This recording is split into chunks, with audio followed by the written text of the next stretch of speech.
അനന്തരാവകാശ സ്വത്തുക്കൾ, വാപ്പയുടെ ഉമ്മയുടെ അനന്തരാവകാശ സ്വത്തുക്കൾ കൈയടക്കി വെച്ചവരുണ്ട്.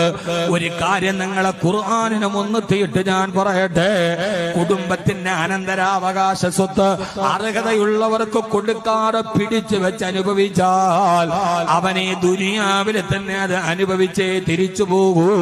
കാരണം എന്തെന്നറിയോ? ആ തീരുമാനം, ആ കണക്ക് പറഞ്ഞത് അല്ലാഹുവാണ്. ആയത്തിൽ അല്ലാഹു പറയുന്നുണ്ട്, തിൽക ഹുദൂദുല്ലാഹ്, തിൽക ഹുദൂദുല്ലാഹ്.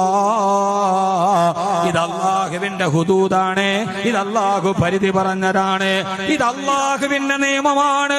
ഒരായത്തിൽ തന്നെ അനന്തരാവകാശം പറഞ്ഞിട്ട് അല്ലാഹു പറയുന്നുണ്ട്, അനന്തരാവകാശം കൃത്യമായി അനന്തരാവകാശികൾക്ക് കൊടുക്കണം. പെങ്ങൾക്ക് കൊടുക്കേണ്ടത് കൊടുക്കണം, ആങ്ങൾക്ക് കൊടുക്കേണ്ടത് കൊടുക്കണം, മക്കൾക്ക് കൊടുക്കേണ്ടത് കൊടുക്കണം.